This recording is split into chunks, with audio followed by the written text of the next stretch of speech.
Yeah, GM guy. Yeah, I had a couple. We're live. We're live. I'll tell you later about that. All right. Yeah.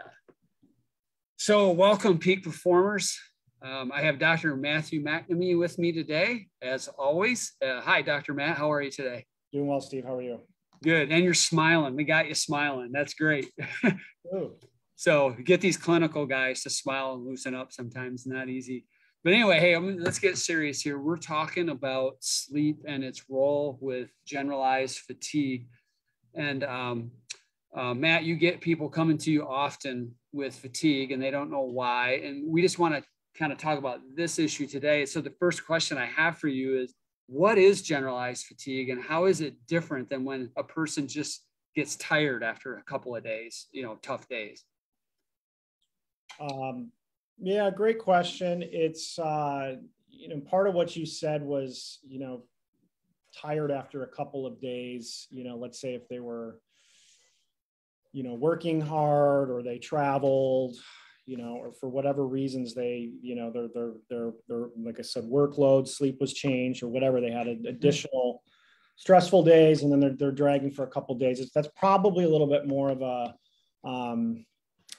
a stress recovery imbalance. Yeah, an event related. Yeah, event related. Kind of look at that simplistically. The others typically more. It typically develops over time and becomes more constant. So kind of this general consistency, non-specifics. They can't pinpoint exactly what's driving it, and then the symptoms typically are low energy, low motivation, and sometimes problems with concentration.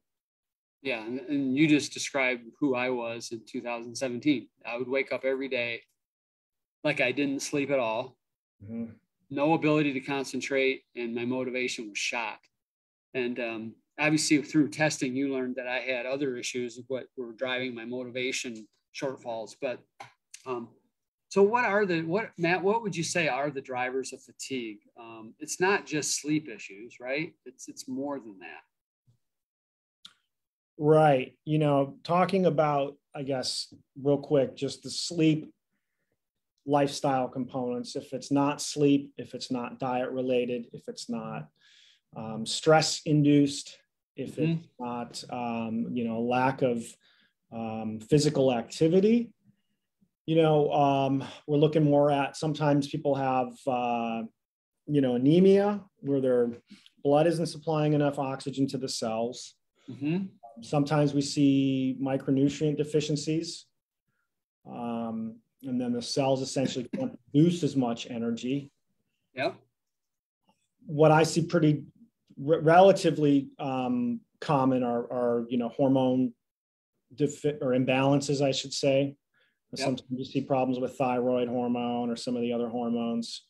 How about the gut health? Sure. Well, if you've got, let's say, some stuff brewing, some imbalances in gastrointestinal problems, whether it's anything from, a lot of people have or have reflux. They've got all kinds of other issues: pain, alternating constipation, diarrhea. Basically, imbalances, or a suboptimal, functioning gastrointestinal tract. A lot of times what happens is it tips the balance of the good versus bad, quote unquote, bacteria, the microbes we have in our gastrointestinal tract. And that can, in a sense, stir up things with our immune system, cause inflammation. And as a byproduct, that can some people can just feel off and fatigued. Sure. I mean, the gastrointestinal tract is needed to absorb nutrients. So if that is imbalanced, we will not absorb the nutrients that we need. That's definitely a component as well. The body is marvelously complex, isn't it? And interrelated. Absolutely. 100%. Yeah, it's incredible. So with sleep, now let's go back to sleep. So when someone doesn't get, it's a volume question as well as a quality question, right? With sleep, when they don't get enough of the right kinds of sleep, like REM sleep and deep sleep. And if they don't get enough hours of sleep, how does that lead to this generalized fatigue in the long run? Like what's not happening that, leads to this cascading on somebody and then they don't ever feel good? Right. So, generally, what's happening during, adequate, restful, quality sleep, Mm-hmm. that, the body's removing, or the brain is we're removing any sort of waste that we've accumulated through the day. Mm-hmm. It's flushing out any of the toxins and junk. Neurotoxins. Correct. Yep. Stuff that the brain's accumulated throughout the day, which it's essentially repairing and regenerating all the cells in the body, which includes the brain cells. Mm-hmm.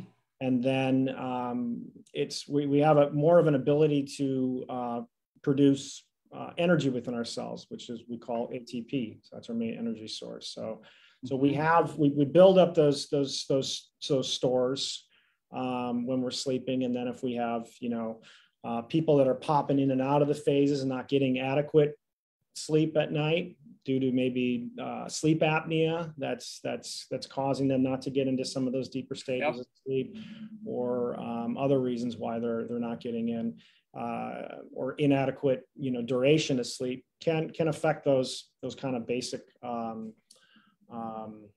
properties that we have during sleep. So people can end up being more fatigued, again, and then you can have even directly correlating that to problems with motivation, concentration, and such right there as well, right? So right. Well, what I'm hearing is you gave a talk on this recently about the drivers of cellular health, and when you're not sleeping well, your cells aren't happy. Mm-hmm. And when they're not happy, you don't feel good, because the mitochondria and all the energy that all comes, that's at that level.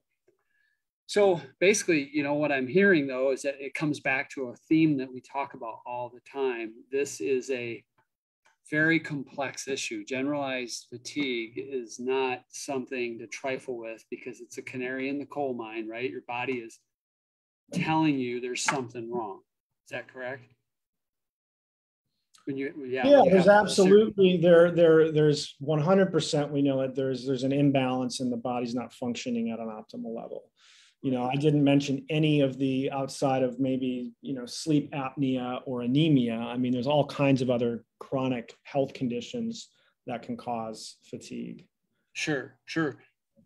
That makes that segues to my point though, is if you are watching this or watch this later when we're not live, and you have generalized fatigue, raise your hand in the chat bar and just say you want to know more, because the way to get to the answer to this is you've got to go through extensive testing. You don't want to be guessing.